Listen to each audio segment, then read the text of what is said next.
Vâng, tình hình dịch bệnh thì vẫn căng thẳng như vậy, nhưng bất cập trong việc triển khai hay là phân bổ lượng vaccine COVID-19 vẫn là câu chuyện chưa có hồi kết. Và đây cũng là câu chuyện nổi bật hàng đầu trong tuần vừa qua. Và tôi phải dùng đến cụm từ là người thừa kẻ thiếu để mô tả. Trong tuần qua, Yes, the pandemic situation is still very stressful, but the problem in vaccine distribution still remains unresolved, and it has become the biggest issue for the last week. And I must use the term kẻ thừa người thiếu to describe this fact. It means that while some countries even have surplus supply of vaccine, a lot of countries do not even have enough vaccine for the first time vaccination. thì các nước giàu đã thể hiện rõ hơn một xu hướng đi sai đến mức mà Tổ chức Y tế Thế giới WHO vốn khá thận trọng trong việc chỉ trích các nước thành viên cụ thể đã phải lên án trực diện một cách gay gắt. And for the last Đó là trong khi dịch COVID. And for the last week, the high income nations went so far that WHO, the organization that very rarely makes any direct criticism to any specific country member, had to do their harsh and direct condemnation. COVID-19 đang phát triển dữ dội ở những nước tỷ lệ tiêm vaccine còn thấp, thì một số nước thu nhập cao đã tiêm đầy đủ 2 mũi cho đa số dân số, thì lại bắt đầu triển khai tiêm mũi vaccine thứ 3, còn gọi là mũi tăng cường. It's because while the epidemic is still strongly developing in some vaccination in some countries with low vaccination rate, most of the citizens in some rich countries have received enough 2 doses, and they're about to launch the 3rd vaccination, or we can call it enhancing dose. Nghịch lý là nhiều nước còn tiêm chưa đủ mũi 1 mà đã có những nước định tiêm mũi củng cố, đã khiến cho Tổng Giám đốc của WHO phải nắn gân cả người mua và kẻ bán. And the fact that people in some countries haven't received the first dose of vaccine, while other people in some countries are about to receive the enhancing dose, makes the Director General of WHO raise his voice to address both the buyers and the sellers. Trong khi nhiều nước còn chưa triển khai được tiêm vaccine, thì đã có nước đã tiêm cho đa số người dân và bắt đầu tiêm mũi thứ 3, mũi củng cố. Thật sự quá thất vọng. Không thể hiểu nổi các nước thu nhập cao lừa phần còn lại của thế giới đi, tạo điều kiện cho virus tiếp tục lây lan. Tôi xin lỗi phải nói điều này. Không có sự đoàn kết, vì ai cũng thấy đấy là do lòng tham. While many countries have not even started vaccination, most of the citizens in other countries have received enough 2 doses, and they're even about to be vaccinated for the 3rd time. This is seriously disappointing, and it's not understandable why that high-income countries do not care about the rest of the world, making chance for the infection to develop. I'm so sorry to say that. There is no solidarity. It's obviously greed. Seriously disappointing. WHO đã thẳng thừng chỉ ra rằng các nhà sản xuất nên chuyển sự tập trung phục vụ mũi thứ 3 cho các nước giàu sang cung cấp vaccine cho chương trình chia sẻ vaccine COVAX, chủ yếu dành cho các nước có thu nhập trung bình và thấp. Thì Israel, nước đã có gần.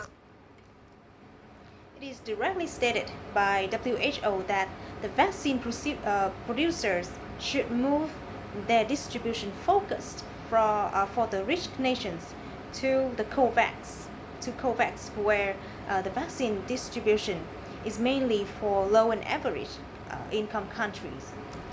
60% dân số được tiêm đủ liều vaccine COVID-19 đang triển khai tiêm mũi vaccine thứ 3 cho những người có hệ miễn dịch yếu do lo ngại biến thể Delta. Pháp cũng cho phép đăng ký tiêm mũi tăng cường từ tháng sau. Anh thì có kế hoạch triển khai tiêm mũi thứ 3 từ mùa thu. Trong khi đó, ở chiều ngược lại, hiện mới chỉ có 1% số người dân ở các quốc gia thu nhập thấp đã được tiêm vaccine.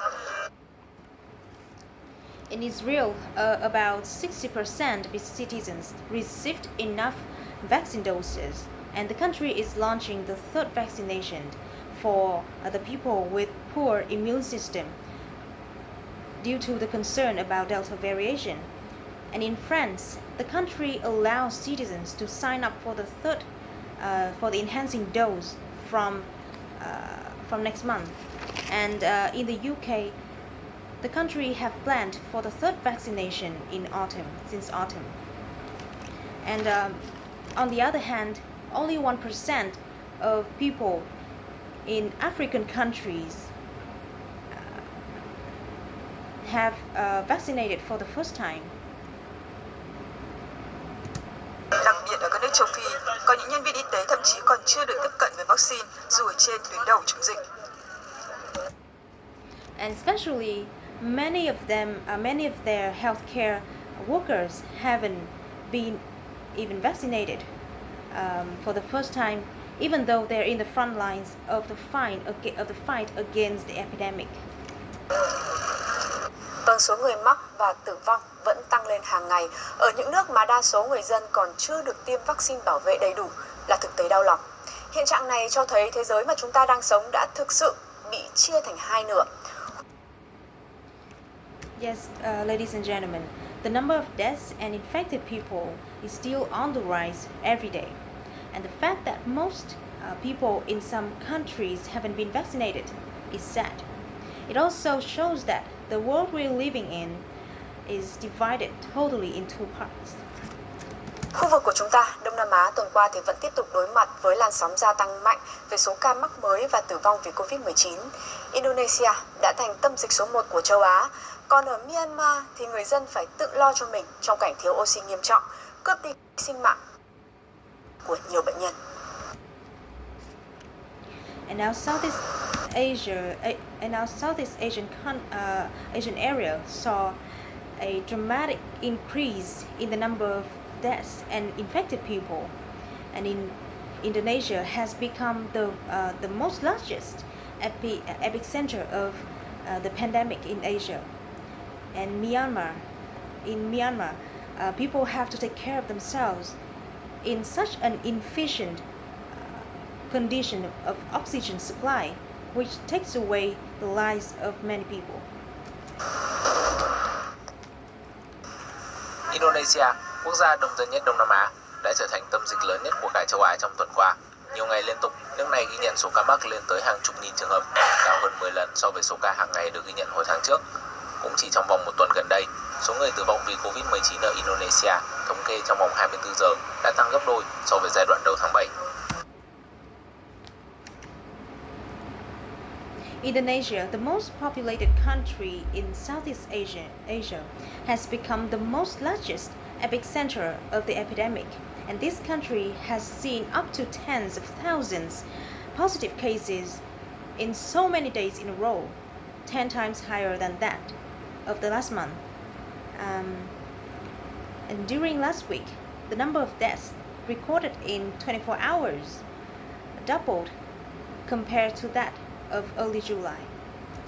Theo hãng truyền thông CNN, các nhà nghiên cứu đã công bố kết quả xét nghiệm cho thấy gần một nửa dân số thủ đô Jakarta của Indonesia đã có thể có kháng thể với Covid-19, tức là đã mắc bệnh. 91,9% ca mắc Covid-19 tại Jakarta cũng chưa được phát hiện, trong đó hơn một nửa không có triệu chứng. According to CNN, half of the people in Jakarta are probably infected, and 91.9% of the positive cases haven't been found yet, half of which are not showed and it does not show any symptom. Con số ca bệnh tăng đến mức độ tàn phá hệ thống y tế Indonesia, khiến nước này bắt đầu bước vào giai đoạn đau thương khi nhiều người bệnh không còn có thể nhập viện và mất tại nhà. The increasing number is so big that it makes the increasing number of infected people is so big that it makes damage to Indonesia's healthcare system, making a tragic period in the country, and many patients passed away at home for not being hospitalized. Những hàng dài người xếp hàng mòn mỏi chờ mua oxy cho người thân mắc Covid-19 đã trở thành hình ảnh thường xuyên ở Myanmar trong những ngày qua. Hệ thống y tế thiếu thốn khiến người dân phải tự lo cho mình trong làn sóng lây nhiễm lớn nhất nước này kể từ đầu đại dịch. Và chuyện gì phải That bunch of people line up waiting to buy oxygen for their family members with COVID-19 has become so familiar so far. And inefficient healthcare system forces the citizens in the country to take care of themselves in the most fierce contagion wave of the country ever. Phải đến đã đến, khan hiếm oxy khiến cho nhiều bệnh nhân Covid-19 điều trị tại nhà bị tử vong. Con số thống kê chính thức cho thấy Myanmar đã cán kỷ lục số người tử vong và mắc mới với 145 người qua đời và 7.089 người mắc mới trong hôm thứ Tư vừa rồi. Nhưng thực tế tổng hợp từ báo cáo ở các địa phương còn cho thấy con số có thể cao hơn. What happened. And the lack of oxygen supply is the cause of deaths of the patients, for the patients who only can have treatment at home. And the official number shows that Myanmar has made the record regarding the number of deaths and infected people, with specifically 145 people, 145 dead people, and 7,089 new cases on last Wednesday. But in fact, the total number might be much higher according to the record in some provinces.